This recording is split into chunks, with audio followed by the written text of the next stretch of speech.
안녕하세요. 세상에서 가장 강인하고 자랑스러운 어머니를 둔 40대 남자입니다. 사람이 인생을 살면서 얻을 수 있는 가장 큰 복 중 하나는 바로 부모 복이라고 하죠. 부모 될 일을 스스로 선택해서 태어날 수 없으니 오롯이 타고나야 하는 귀한 복이니까요. 그리고 간혹 피로 이어진 부모님이 아닌 마음으로 이어진 부모님을 만나는 행운을 얻게 된 사람들도 있는데 그 행운아 중 한 명이 바로 저랍니다. 제 사연은 불행에서 저를 구해준 저희 어머니와 가족, 그리고 그런 어머니 덕에 번듯한 어른이 된 제가 스스로 가정을 꾸리게 되며 생겼던 소동에 관한 이야기랍니다.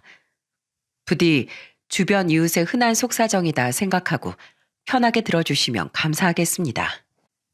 앞서 말했듯 저는 마음으로 이어진 부모님을 두었어요. 저는 고아원 출신이거든요. 기억도 전혀 나지 않는 부모님이 두 분 다 돌아가신 후 한 친척에 의해 고작 4살의 고아원에 맡겨졌다는데 자세한 사정은 알지 못합니다. 한 가지 분명한 건 제가 그곳에 있음을 아는 친척들이 있는데도 불구하고 아무도 절 데려가길 원하지 않았다는 거죠. 같은 고아원에서 지내던 형들 몇몇은 저를 놀리고 때리는 등 수시로 절 괴롭혀댔습니다. 가뜩이나 고아원에 적응하지 못했던 전 그 때문에 더더욱 기가 죽어 어깨를 둥글게 말고 다녔죠. 원장님과 선생님들을 제외하고 그런 저를 안쓰럽게 보던 사람이 한 명 더 있었는데 그 사람이 바로 제 인생을 바꿔준 제 어머니예요. 너희들 당장 그만두지 못해? 소머리 국밥 가게를 운영하셨던 어머니는 제가 살던 고아원에 정기적으로 봉사를 오고 후원도 하던 분이셨습니다. 어머닌 유독 길을 펴고 살지 못하던 제게 관심이 가셨는지 언제부턴가 봉사를 오기만 하면 저부터 먼저 찾곤 하셨죠. 성호야, 너도 이제 8살이나 됐는데 누가 괴롭히면 하지 말라고 맞서 싸울 줄도 알아야지. 아무리 괴롭혀도 찍소리도 안 하고 당하기만 하잖아. 그럼 사람들은 네가 그래도 되는 애인 줄 알고 더더욱 막대하는 거야. 아줌만 제가 안 돼봐서 그렇게 말하실 수 있는 거예요. 제가 어떻게 형들을 이겨요. 그리고 대들면 형들이 절 더 괴롭힐 텐데 저한텐 여기가 집이니까 어디로 도망갈 곳도 없단 말이에요. 아줌마, 전 왜 이렇게 바보 같을까요? 학교에선 친구들이 고아라고 왕따시키고 고아원에선 덜 떨어졌다고 따돌림 당하고 제가 이렇게 못나서 친척들도 다 저를 버린 걸까요? 어머닌 눈물을 뚝뚝 흘리던 저를 보더니 대뜸 당신 자신도 눈물을 흘리며 저를 안아주시더군요. 그리곤 왜 자신이 절 그토록 챙겨주었는지에 대해 말씀해 주셨죠. 그렇지 않아. 그 사람들도 분명 무슨 사정이 있었겠지. 그리고 네가 모자란지 아닌지 아직 다 커보지도 않았는데 어떻게 하니? 설사 네가 남들보다 조금 부족하다고 한들 세상 그 누구도 널 무시하고 괴롭혀도 될 권리는 없단다. 넌 태어난 것 자체로도 충분히 소중한 아이야. 성호야, 사실 이 아줌마도 너처럼 고아원에서 자랐단다. 그리고 너처럼 고아원 언니 오빠들한테 음침하단 이유로 엄청난 괴롭힘을 당했어. 그래서 성호 너를 보면 아줌마가 자꾸 난 같지 않았단다. 정말요? 아줌만 전혀 안 그러셨을 것 같아요. 그렇지? 근데 정말 그랬어. 그리고 아줌만 그 사람들한테 평생 지고만 있기 싫어서 맞서 싸웠단다. 성호 너한텐 아직 어려운 얘기겠지만 살다 보면 세상엔 불공평한 일이 수두룩하거든. 근데 아무것도 안 하고 손 놓고만 있으면 아무것도 바뀌지 않고 누군가 널 도와주지도 않아. 하다못해 목청껏 도와달라고 소리라도 지르지 않는 이상 말이야. 자신의 삶은 결국 뭐든지 스스로 움켜쥐고 해내야 하는 법이란다. 만약 성호 네가 용기를 낸다면 이 아줌마가 네 등 뒤를 든든하게 지켜줄게. 어머니의 말은 어려웠지만 저와 달리 저와 똑같이 자랐던 어머니는 당당하게 맞서 싸웠다는 말, 그리고 내 편 하나 없는 그곳에서 제 편이 되어 저를 지켜주겠다는 어머니의 말에 용기가 생기더군요. 그래서 며칠 뒤 또다시 저를 괴롭히려고 들던 형들에게 저는 정말로 대들었습니다. 너무 무서워서 두 다리가 덜덜 떨렸지만 저는 끝까지 형들 중 한 명의 다리를 이로 꽉 물고 놓지 않았죠. 그날은 정말 멍투성이가 되도록 얻어맞았는데 이상하게 기분이 전보다 나쁘지 않더라고요. 오히려 그날 이후 형들은 제가 독종이라며 저를 슬슬 피해 다녔어요. 또한 그 주 주말에 봉사를 왔던 어머니는 제 얼굴을 보곤 절 데리고 원장실로 가서 목청껏 따지기 시작하셨는데 그때 마음속 깊은 곳에서 뭔가가 굉장히 벅차오르더라고요. 저번에도 제가 몇 번이나 말씀드리지 않았습니까? 아무리 애들 똑같이 보살피고 아껴주셔야 한다고 해도 애 얼굴이 이 지경이 되도록 걔들을 그냥 놔두시면 어떡해요? 어른은 애들을 지킬 책임과 의무가 있는 겁니다. 형들 중 한 명도 저 때문에 많이 다쳤다고 해도 어머님 끝까지 절 감싸며 화를 내주셨어요. 어머닌 세상에 태어나 제가 처음으로 만난 든든한 제 편이었던 겁니다. 그런 어머니가 제 나이 9살에 저를 입양하기로 하셨을 때 저는 그 자리에서 눈물을 펑펑 쏟으며 기쁨을 참지 못했죠. 성호야, 아저씨는 아줌마랑 같이 왔을 때 몇 번 봤지? 아줌만 이제부터 성호 네 엄마고 아저씨는 네 아버지야. 네 엄마가 성호 네 이야기를 집에서 얼마나 했는지 모른다. 그런 네가 결국 아들이 돼서 우리 품으로 오는구나. 우리 앞으로 잘 지내보자. 덤프트럭 운전 일을 하던 아버진 풍채만큼이나 푸근하고 자상한 분이셨습니다. 아버진 쉬는 날마다 저를 데리고 나가 함께 공도 차고 자전거도 가르쳐 주셨는데 옆에서 아들과 놀아주고 있는 다른 아버지를 볼 때마다 나도 아빠가 있다는 생각에 어깨가 괜히 올라가곤 했어요. 처음으로 느껴본 어머니와 아버지의 애정에 매일매일이 행복한 나머지 몸서리가 쳐질 정도였죠.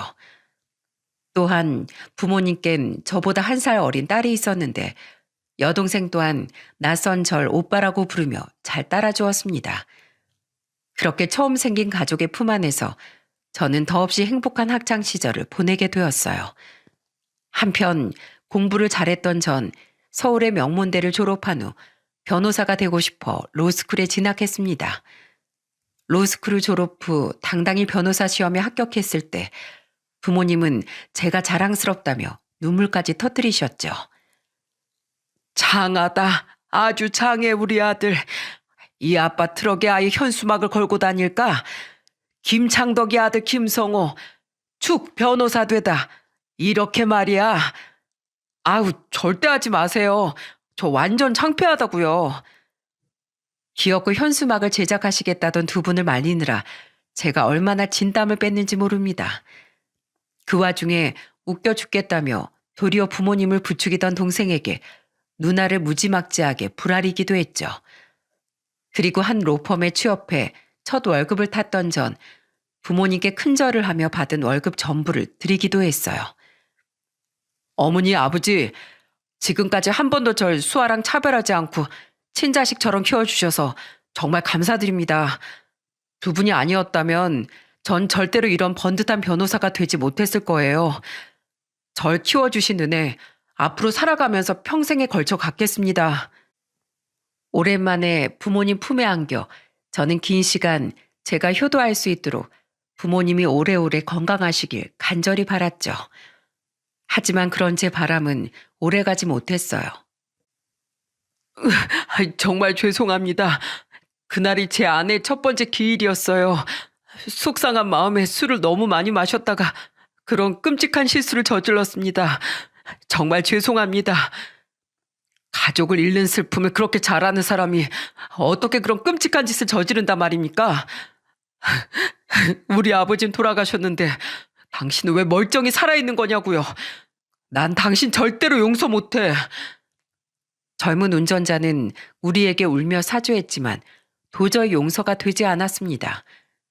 저는 그 음주운전자가 강력한 처벌을 받을 수 있도록 변호사로서 열심히 싸웠어요. 결국 그 사람은 실형을 선고받긴 했지만 우리 가족이 원했던 만큼 길고 무거운 형량을 받지 못했습니다.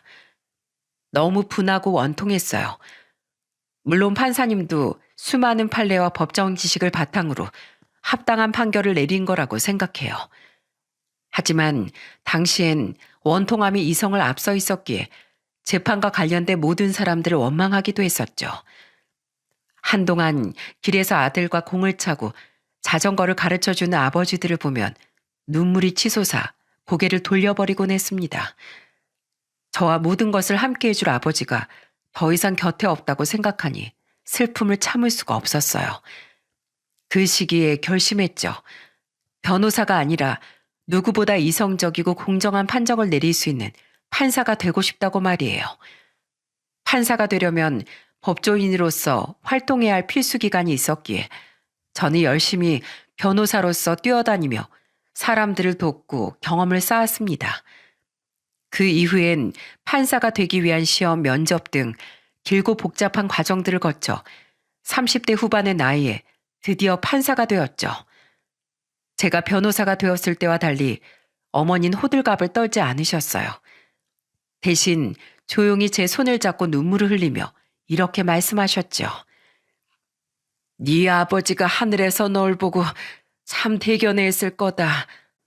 부디 그 어떤 편견과 원망에도 사로잡히지 말고 억울한 사람에겐 삶을 바로잡을 수 있는 기회를, 죄를 지은 사람에겐 합당한 벌과 죄를 뉘우칠 기회를 줄 수 있는 공평한 판사가 되길 바란다. 참 장하다 우리 아들. 어머니는 제가 아버지 일로 분노에 사로잡혀 공정하지 못한 판사가 될까봐 염려하셨던 것 같아요.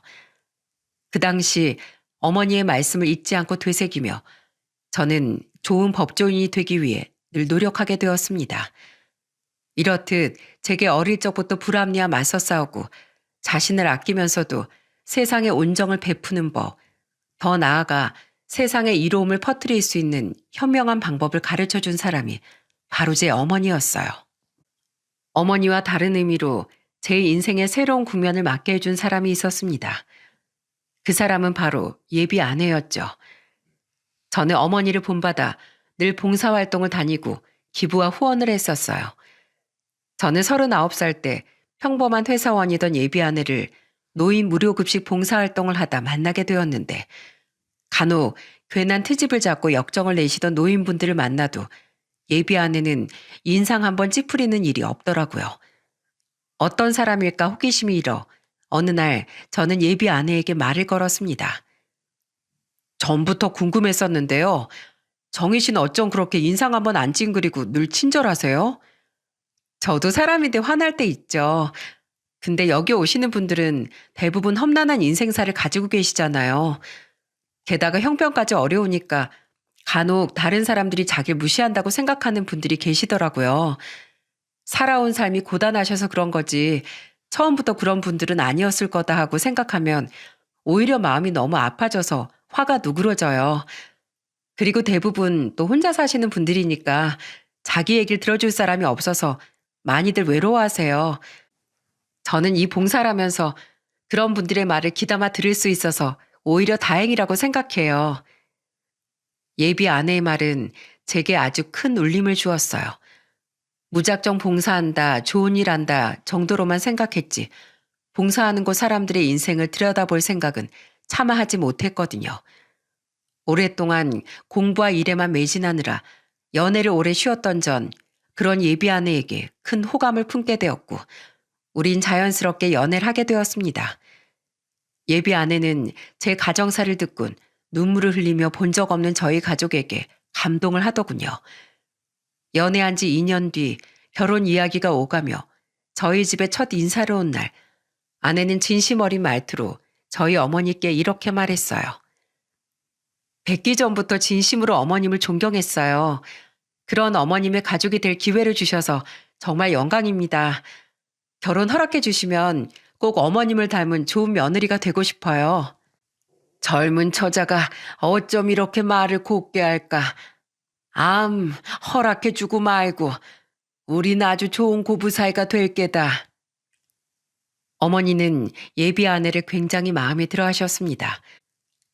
예비 아내를 보러 집에 와 있었던 저보다 먼저 결혼했던 제 동생 또한 어디서 저런 선녀를 데려왔냐며 입이 마르도록 칭찬을 했죠. 이후 저는 예비 처가에도 첫인사를 갖고 예비 장인 장모께서도 저를 환영해 주셨기에 우리 결혼에 문제가 될 건 아무것도 없다고 생각했어요. 얼마 뒤 상견례를 진행하기 전까진 말입니다. 상견례엔 저와 어머니, 동생과 매제, 또 예비 아내 쪽엔 예비 장인 장모와 예비 처남이 자리했습니다. 사업을 한다던 예비 처남 댁은 바쁜 일정으로 인해 참석을 못했다고 했죠. 처음 분위기는 자식들 칭찬이 오가며 화기애애했어요. 그런데 문제는 예비 장모가 무슨 술을 한 맺힌 사람처럼 들이켰다는 겁니다. 예비 장인이 말렸지만 장모는 가볍게 무시하더군요. 어른들이 함께인 자리니 예비 아내는 뭐라 말도 못하고 예비 장모를 걱정스러운 눈빛으로 보고 있었죠. 저 또한 저러다 취하시는 거 아닌가 걱정이 됐는데 아니나 다를까 예비 장모는 아예 혓바닥이 꼬일 정도로 만취를 해버렸어요.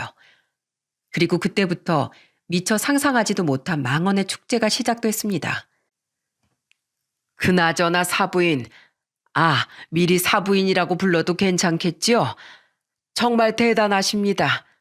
보육원에서 고생하던 성호를 데려오신 걸로도 모자라 무려 판사로 키워내시다니요. 돌아가신 사돈어른께서도 분명 훌륭한 분이셨을 겁니다. 과찬이세요, 사돈어른. 사돈어른과 사부인이야말로 이렇게 따님을 훌륭한 성품을 가진 젊은이로 키워내시지 않았겠습니까? 그리고 제가 성호를 데려온 게 아니라 부모 자식 간이 될 운명이 우릴 이끈 게지요. 진짜 듣다 짜증나서 못 들어주겠네. 훌륭하십니다, 사부인. 대단하십니다, 사부인. 당신 사위 될 사람이 판사라고 너무 빌빌거리는 거 아니에요? 뭐라고? 이 사람 결국 취해버렸네. 죄송합니다, 사부인. 제가 어떻게든 말려서 했는데 당신 얼른 그 입 다물어. 내가 뭘 어쨌다고. 저기 이보세요, 사부인. 솔직하게 말해봐요. 지금 기분 째지죠? 내가 그 고아원에서 데려온 게 대박 복권이었구나 싶어서요. 운명? 댁에 데려온 고아가 판사 말고 별 볼 일 없는 거렁뱅이로 자랐으면 과연 그런 말이 나왔을까요? 사부인, 말씀이 심하십니다. 실수하시는 것 같은데 이쯤에서 그만하시지요. 진짜 더럽게 고상한 척하네. 판사 엄마라 이거야? 아들이 판사면 뭐해? 정작 지는 냄새나는 소머리 국밥이나 파는 시장 떼기면서 소머리 국밥 파는 여자가 출세했네요. 가짜 엄마 주제에 판사 아들까지 두고 떵떵거리다니 말이에요. 애가 똑똑해서 판사가 된 거지. 뭐 자기가 잘나서 판사 만들었나? 여보, 당신도 훌륭하니 어쩌고 저쩌고 하는 거 그만해요. 나도 애들 잘 키웠어요. 나도 훌륭하고 대단한 사람이라고. 정희 너도 시어머니가 좋은 사람이네 어쩌냐는 소리 그만 좀 해. 저 땅 국밥하는 추레한 여자보다 전직 공무원 남편 두고 소시적에 피아노 가르치고 살았던 내가 훨씬 고상하고 훌륭해. 야, 사위 너.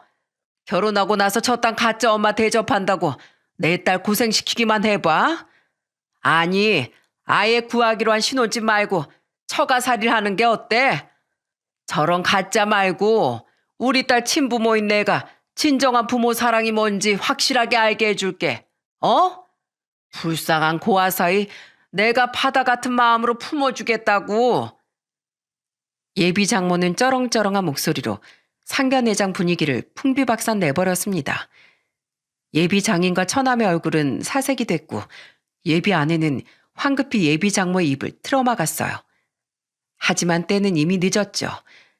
저와 동생은 걷잡을 수 없을 만큼 화가 난 상태였고 매제는 너무 놀라 냉수를 들이키고 있었어요. 예비 장모고 뭐고 이건 아닌 것 같아 벌떡 일어나 화를 내려는데 싸늘한 표정의 어머니가 말리듯 제 손을 잡으시더군요. 그때 문득 떠올랐습니다. 애초에 무례한 상대와 싸우는 법을 제게 처음으로 알려준 사람이 바로 저희 어머니라는 사실을 말이죠. 어머니는 다른 쪽 손이 올려져 있던 식탁을 주먹으로 탁 내리치셨어요.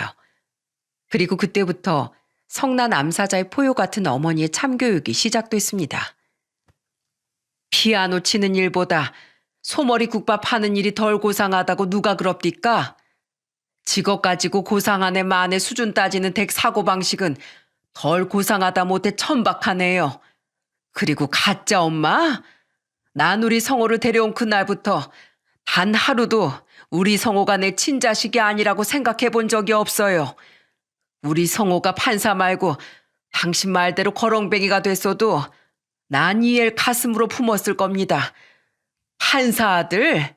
좋지요. 자랑스럽지요. 하지만 내가 자랑스러운 건 우리 성호가 판사여서가 아니라 감사할 줄 알고 남을 위해 기꺼이 가진 걸 내놓을 줄 아는 심성착한 아이로 자라섭니다. 그런 의미에서 난 충분히 아들 잘 키운 여자라고 칭찬받을 수 있다고 생각해요. 난 정일 이렇게 잘 키운 댁도 훌륭하고 존경받을 만한 부모라고 생각했습니다. 근데 이제 보니까 아니네요. 남 칭찬하는 거 듣기 싫어하고 질투하고 해도 될 말 안 될 말 구분도 못하고 입 밖으로 짓거리는 사람, 난 훌륭하다고 생각하기도 싫고 당신 같은 쌍스러운 사람 내 아들 장모로 만들고 싶지도 않습니다. 난 이 결혼 더는 찬성 못하겠네요. 뭐라고? 쌍스러워? 당신 말 다 했어? 어디 해보자 이거야? 해봐 어디. 내가 어렸을 적 고아원에 살 때부터 남 무시하고 얕잡아오는 인간들 언니고 오빠고 할 것 없이 아주 코를 납작하게 만들어줬어. 그런데 감히 날 무시하는 거로도 모자라서 멀쩡히 부모 사랑 듬뿍 받고 자란 내 아들한테 고아니 불쌍하니 하는 소리를 해? 진짜 인생 한번 불쌍하게 만들어줘? 또 한번 내 아들 무시하는 말 짓거려봐. 그땐 당신 내가 아주 산채로 잡아다가 국밥으로 끓여버릴 테니까 알았어? 확 눈 안 깔어? 예비 장모 때와는 다른 의미로 기절할 뻔했습니다. 저는 저희 어머니가 그런 무서운 말을 하실 수 있는 분인지 정말로 몰랐거든요. 저뿐만 아니라 그 자리에 있던 모두가 기함을 했는지 떡 벌린 입을 다물 생각조차 못하더군요. 심지어 예비 장모는 어마무시한 어머니의 말에 어느새 시선을 돌린 채 무릎까지 덜덜 떨고 있었죠. 어머닌 더 이상 이 자리에 있을 가치가 없다며 가자고 소리친 후 먼저 방을 나가버리셨습니다. 그제야 다들 정신을 차렸고 동생과 매제는 어머니의 뒤를 따라 나갔어요. 예비 처남은 한숨을 쉬며 고개를 숙이고 있었고 예비 장인과 아내는 제게 사과를 하더군요. 정말 미안하네. 사부인께서 정말 마음 많이 상하셨을 거야. 내가 입이 10개라도 자네한테 할 말이 없네. 성호 씨 정말 미안해. 우리 나가서 이야기 좀 하자. 아니, 미안한데 당신이랑 난 더 이상 할 얘기가 없을 것 같아. 난 내 어머니를 욕보인 저런 사람 절대 내 장모로 두고 싶지 않거든. 그러니까 정이야, 우리 그냥 파혼하자. 그리고 어머님, 아니 저기요. 제가 스스로 알아서 판사가 됐다고요? 그쪽이 보셨습니까? 저희 어머니가 얼마나 애틋하게 저를 키워주셨는지? 저희 어머니가 아니었다면 판사커녕 대학조차 가지 못했을지도 모릅니다. 구석에 숨어서 울기만 하던 제게 당당하게 세상 살아가는 법을 가르쳐 주시고 세상에 대한 원망에 빠져있던 제게 판사라는 직업의 본질에 대해 일깨워주신 분이 바로 저희 어머니예요. 소머리 국밥을 팔든 뭐가 됐든 세상에서 가장 고상하고 존경스러운 인품을 가지신 분이 바로 제 어머니란 말입니다. 저를 낳아준 친모가 어떤 사람이건 제게 어머니는 절 키워주신 어머니 단 한 분뿐이에요. 그런 어머니를 가짜 엄마라고 모욕한 그쪽은 술에 취해서 딸을 파혼시킨 한심한 엄마라는 사실 절대 잊지 마세요. 2번 다시 볼 일 없길 바랍니다. 저는 두 눈을 질끈 감은 예비 장인과 흐느끼며 절 부르는 예비 아내를 뒤로한 채 방문을 열고 나왔습니다. 그 앞에선 걱정스러운 표정의 동생 부부와 어머니가 서 계시더군요. 제가 한 말을 밖에서 다 들으셨는지 어머닌 힘이 빠진 저를 꼭 끌어안아 주셨죠. 상심이 크지? 아니에요. 저보다 어머니가 더 마음 상하셨을 텐데 정말 죄송해요. 저 때문에 괜히 저런 나쁜 말을 듣게 해드려서요. 아니다. 한 치 앞도 모르는 게 사람 인생인데 이런 일이 생길 줄 네가 어찌 알았겠니? 얼른 집에 가자.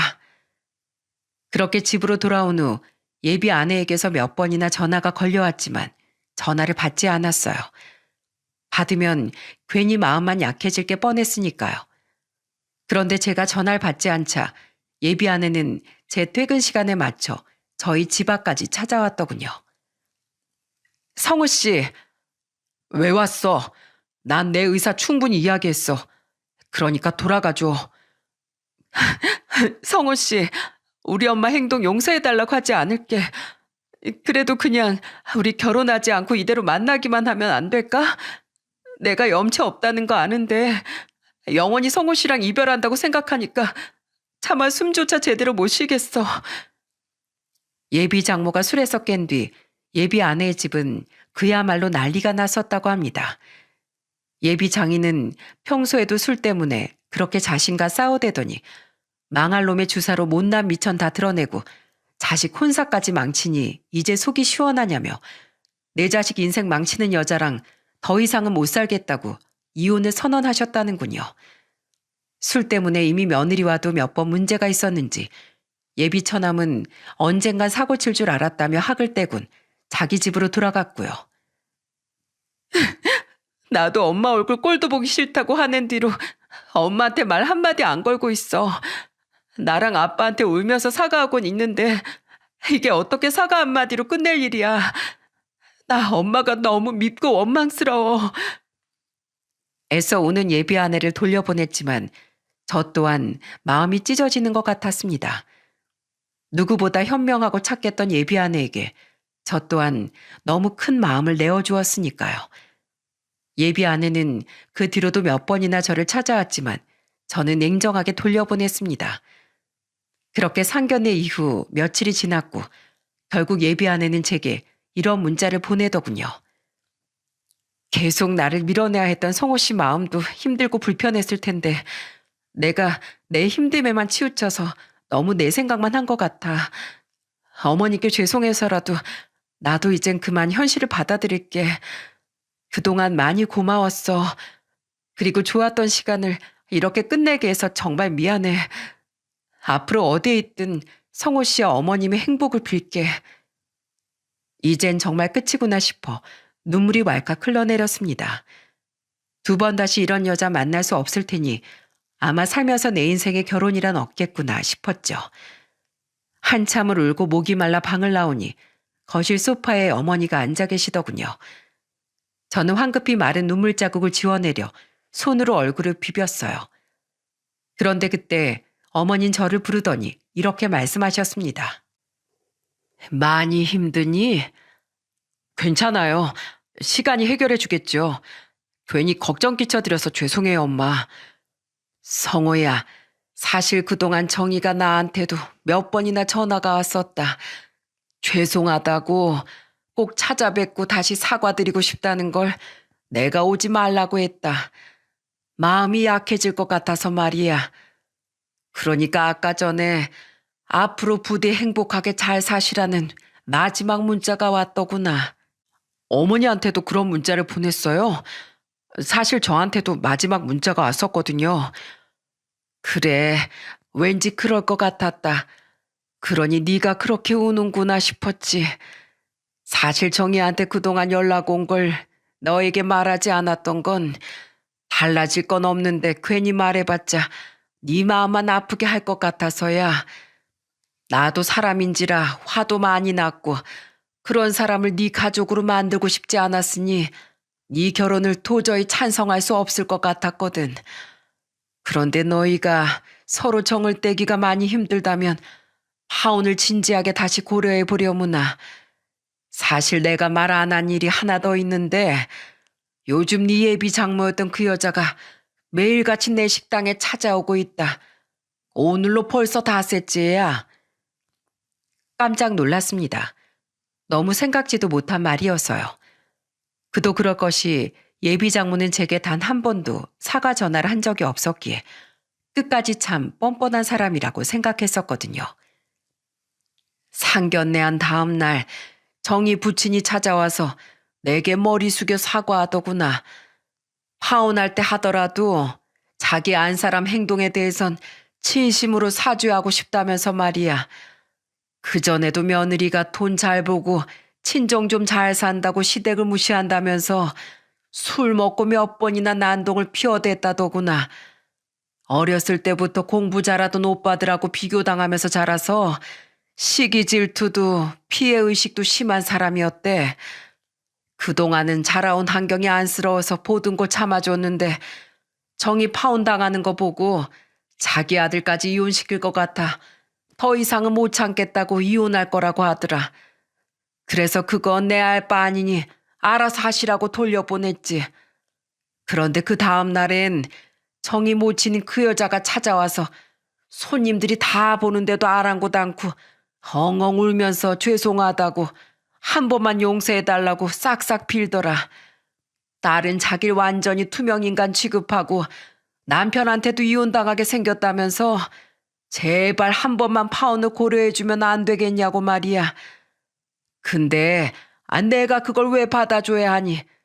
가족들 다 등 돌리고 집에서 쫓겨날 것 같으니까 날 찾아와서 악어의 눈물을 흘리는구나 싶었지. 그런데도 며칠을 계속 찾아오길래 대체 왜 그랬는지 알기나 하자 싶어서 오늘은 내가 앉혀놓고 물어봤다. 어머니의 물음에 예비 장모는 고개를 들지 못하고 이렇게 얘기했다는군요. 정말 죄송합니다.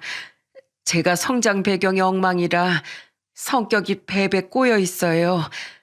남이 나보다 잘난 것 같으면 괜히 질투나고 괜히 깎아내리고 싶은 못난 마음이 들더라고요.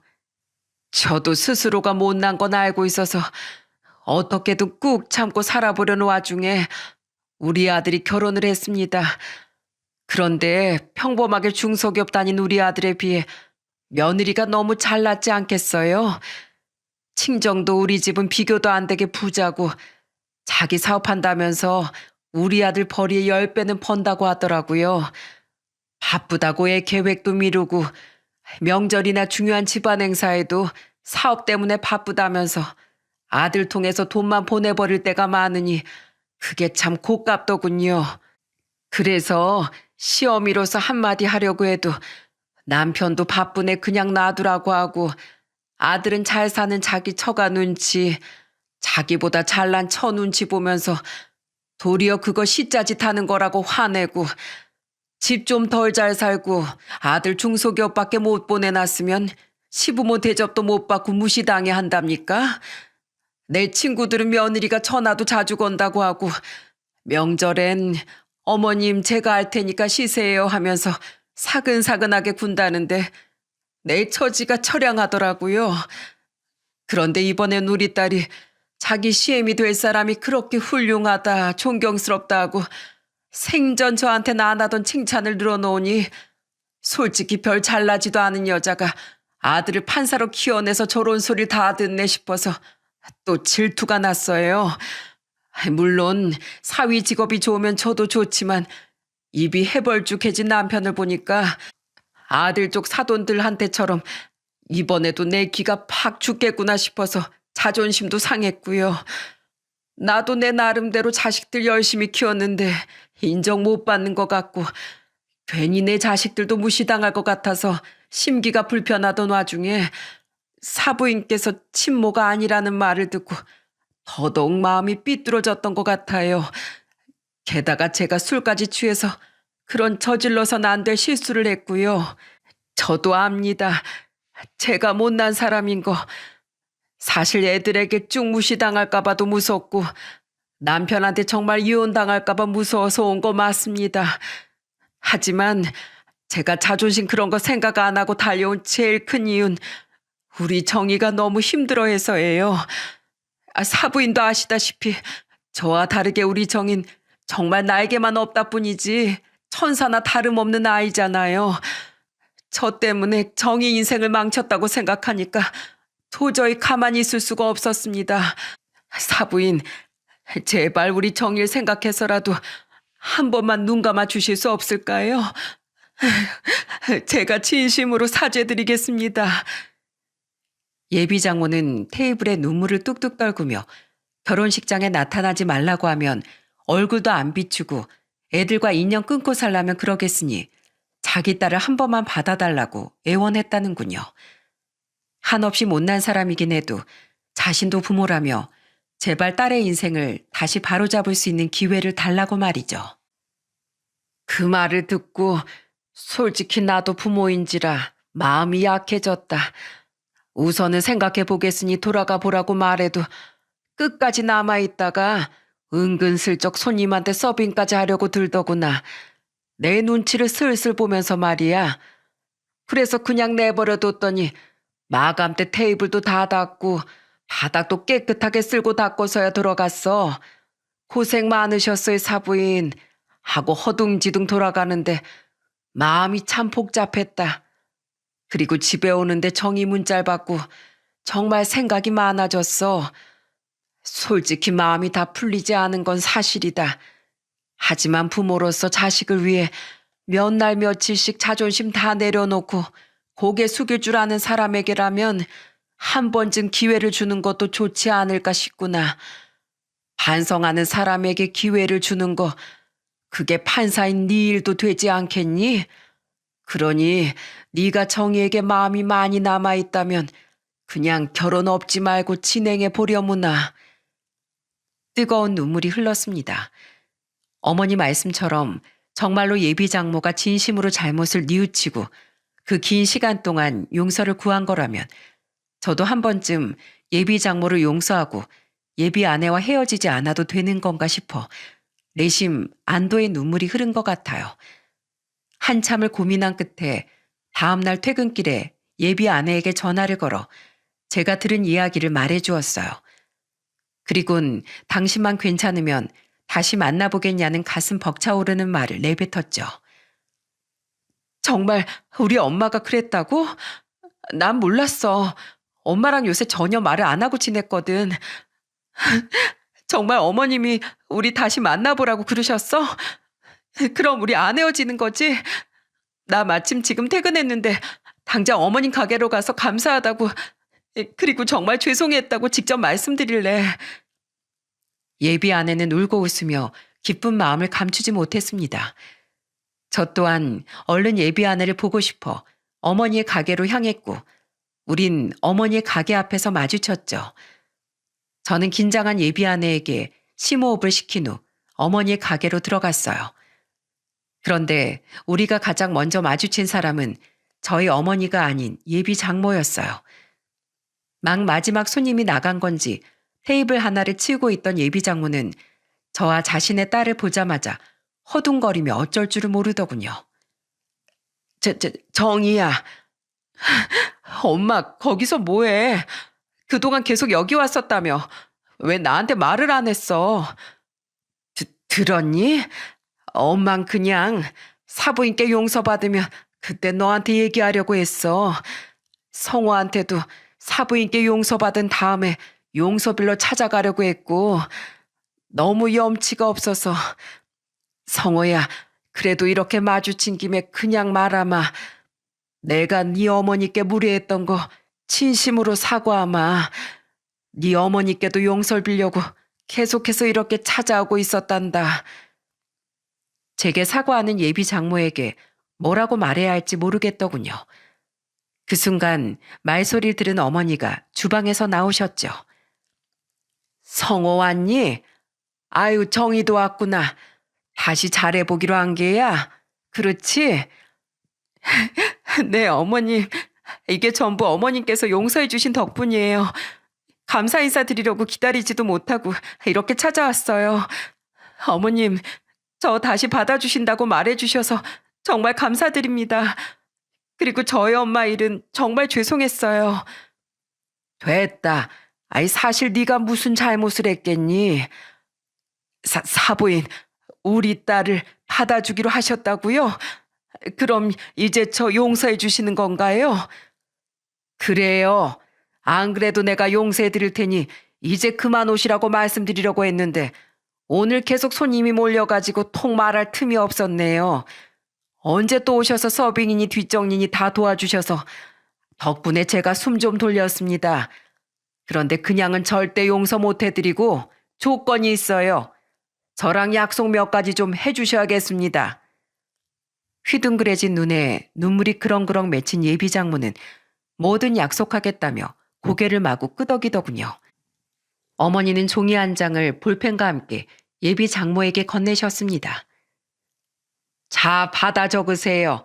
첫 번째, 2번 다시 술은 입에 대지 않겠다. 2번째, 남에게 시기 질투가 날 땐 나 자신에게 칭찬을 한 가지씩 해준다. 3번째, 스스로 못난 것 같을 때도 거울을 보고 스스로를 반드시 칭찬해준다. 이 3가지 다 약속할 수 있으면 매날의 날짜도 적고 서명도 하세요. 사부인, 이건 사부인이나 성호를 위한 약속이 아니잖아요. 나랑 우리 아들을 위한 게 맞아요. 사부인이 그 못난 마음을 버리고 주사 못 부리게 술도 다 끊어야 나도 우리 아들 걱정을 안 할 테고 우리 아들한테 괜히 시비 거는 일도 없을 거 아닙니까? 그리고 나 우리 아들 통해서 틈틈이 확인할 거예요. 사부인이 정말 약속 잘 지키고 있는지 아닌지. 어기기만 해봐요. 그때 내가 으름장 났던 거 기억하죠?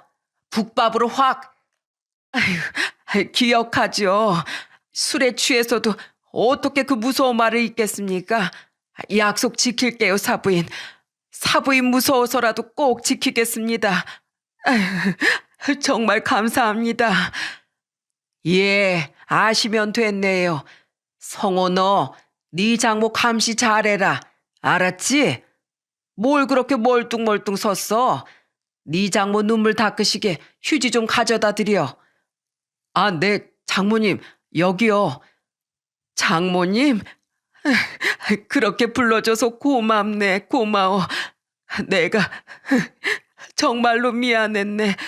앞으로 꼭 이 약속들 전부 지키겠네. 어머니의 말에 저는 얼떨결에 예비 장모를 처음으로 어머님이 아닌 장모님이라고 부르며 휴지를 건넸습니다. 예비 장모는 그런 제 손을 잡고 엉엉 울었고 예비 아내 또한 그런 자기 엄마를 보며 눈물을 참지 못했어요. 그렇게 우린 다시 결혼 준비를 시작했습니다. 예비 장인은 소식을 듣고 어머니를 찾아가 몇 번이고 감사하다며 고개를 숙이셨다고 해요. 또한 예비 장모를 어떻게든 고치고 감싸줄 생각은 못하고 이혼 선언을 했던 자신이 부끄럽다며 앞으로 예비 장모가 또다시 실수하지 않도록 자신이 잘 살피겠다고 말씀하셨다네요. 예비 처남 또한 나중에 절 만나 자기 누나와 어머니를 용서해줘서 고맙다고 자기 어머니를 상견례 자리에서 진즉 말리지 못해 미안하다고도 말했죠. 화가 났었지만 예비 아내만은 워낙에 좋아했던 제 동생은 일이 잘 해결됐다는 이야기를 듣고 진심으로 축하해줬습니다. 그렇게 소란했던 우여곡절 끝에 예비 아내는 더 이상 예비가 아닌 온전한 제 아내가 되었어요. 벌써 결혼식을 올린 지 2년이라는 시간이 지나 제 아내 뱃속엔 우리의 사랑의 결실이 5개월째 무럭무럭 자라고 있답니다. 어머니, 저 왔어요. 오랜만에 일이 일찍 끝나서 어머니 국밥 먹고 싶어서 들렀어요. 아이고, 우리 판사 사위 왔어? 어서 와. 언니 아들내미 왔네. 국밥 한 그릇 뚝딱 말아줘요. 성호 왔니? 예, 제발 너희 장모 좀 여기 못 오게 해라. 어떻게 단골들보다 네 장모가 더 자주 오는 것 같아? 언닌 속으로 내가 일도 거들어주고 말동무도 해줘서 좋으면서. 정말 웃기게도 장모님은 저희 어머니의 팬이 되셨어요. 장모님께서 직접 제게 해주신 말씀입니다. 어머니께 각서까지 쓴 날 이후 장모님은 정말로 술을 딱 끊으시더군요. 심지어 못마땅해 하시던 처남댁에게도 싫은 소리 한 번을 안 하게 되셨는데 사실 사람이 어떻게 한 번에 바뀌겠습니까? 그런데 장모님은 꾹 참고 있던 속내를 저희 어머니께 토로하러 달려오기 시작하신 거예요. 저도 어머니를 뵈러 가게에 왔다가 몇 번 봤는데 장모님의 모습이 마치 친구에게 시시콜콜한 수다를 늘어놓는 사춘기 소녀 같아서 너무 귀여우시더라고요. 사부인, 제가 요샌 우리 며느리한테 못마땅한 게 있어도 꾹 참았거든요. 아니, 솔직히 아무리 바빠도 명절에 전화 한 통은 해야 하는 거 아닙니까? 하여튼 요즘 것들이란, 그런데 사부인 말대로 며느리한테 한 소리 하고 싶을 때 나한테 칭찬을 해주니까 나쁜 생각은 잠시 잊게 되고 기분이 더 좋아지더라고요. 그렇게 몇 번 하게 되다 보니까 나중에 좋은 사람인 내가 그냥 참자, 내가 이해해주자 싶더라니까요. 요즘엔 다른 잘 되는 사람을 봐도 질투도 안 나고 그러다 보니까 마음이 불편하지도 않고 세상도 아름다워 보이는 게 아주 새 인생을 사는 것 같아요. 이게 다 사부인 덕분이지 뭡니까? 호칭은 어느새 사부인에서 언니로 바뀌어 가더군요. 어머니는 장모님을 귀찮아하시는 듯해도 장모님 말씀처럼 내심 장모님을 좋아하세요. 자식들도 다 결혼시키고 혼자 남은 마당에 자신을 그토록 좋아해주는 사람이 있으니 마치 철없는 동생이 생긴 것 같아 외롭지 않다면서 말입니다. 제가 같이 살자고 아무리 말씀드려도 건강이 받쳐주는 한은 혼자 살고 싶다고 하셔서 걱정이 많았는데 그런 제 빈자리를 장모님께서 채워주고 계신 것 같아 저와 동생은 한편으로 장모님께 감사하고 있어요. 한때는 그토록 원망스럽고 미웠던 장모님이었는데 사람 일은 참 알다가도 모를 일 같네요. 장모님이 변하자 장모님 말씀처럼 처가댁에 대면대면했던 처남댁도 점차 마음을 열더라고요. 사실 일도 너무 정신없는데 시댁만 오면 어머님이 자꾸 뭐라고 하셔서 일 핑계대고 안 온 적도 몇 번 있어요. 어머님께도 솔직하게 말씀드리고 얼마 전에 죄송하다고 사과드렸고요. 그런데 요즘엔 어머님이 먼저 일은 많이 바쁘냐고 잠은 자고 일하냐고 걱정도 해주시니까 제가 너무 못된 며느리였다는 생각이 들어서 요즘엔 잘하려고 노력하고 있어요. 우리 어머님 정말 많이 변하신 것 같아요. 어머님이 술까지 끊으시니까 아버님하고 사이도 더 좋아지셨잖아요. 그죠? 장모님은 스스로 변하기 시작하면서 장인어른과 처남댁과의 사이까지 좋은 쪽으로 변화시켰습니다. 처가 식구들과 아내는 모든 게 저희 어머니의 현명함 덕분이라며 아직까지도 굉장히 고마워하곤 하죠. 이렇듯 한땐 영영 남남이 될 뻔한 아내와 처가 식구들은 저와 어머니의 소중한 가족이 되었습니다. 최근 장모님은 저희 어머니를 따라 봉사를 나가기도 하세요. 한번 좋은 사람이 되니 더 좋은 사람이 되고 싶다면서 말이죠. 저도 아내와 함께 마찬가지로 봉사, 기부, 후원을 꾸준히 하고 있으니 어머니 한 사람의 선한 영향력이 결국 저와 장모님을 세상에 도움의 손길을 내밀 수 있는 사람으로 만들어준 거 아니겠어요? 여러분, 저는 제 사연을 통해 세상엔 도움의 손길을 필요로 하는 사람이 아주 많다는 이야기를 하고 싶었습니다. 여러분의 작은 도움의 손길 하나로 불우한 누군가 인생은 크게 바뀔 수도 있다는 사실을 꼭 알아주셨으면 좋겠어요. 어머니로 인해 새 인생을 살게 된 저처럼 말이죠. 또한 여러분의 선한 마음은 어머니가 제 장모님을 변화시켰듯 누군가의 마음을 흔들어 놓을 수 있다는 걸, 그렇게 세상은 조금씩 아름답게 변화해 간다는 사실을 꼭 기억해 주시길 바랍니다. 저는 앞으로 수많은 선행과 더불어 한 사람의 법조인으로서 공정하고 엄중한 판결로 세상을 이롭게 만들어 나가는데 일조하면서 살아가 볼게요. 그럼 모두 행복하시길 바라며 이만 사연을 마치겠습니다. 감사합니다.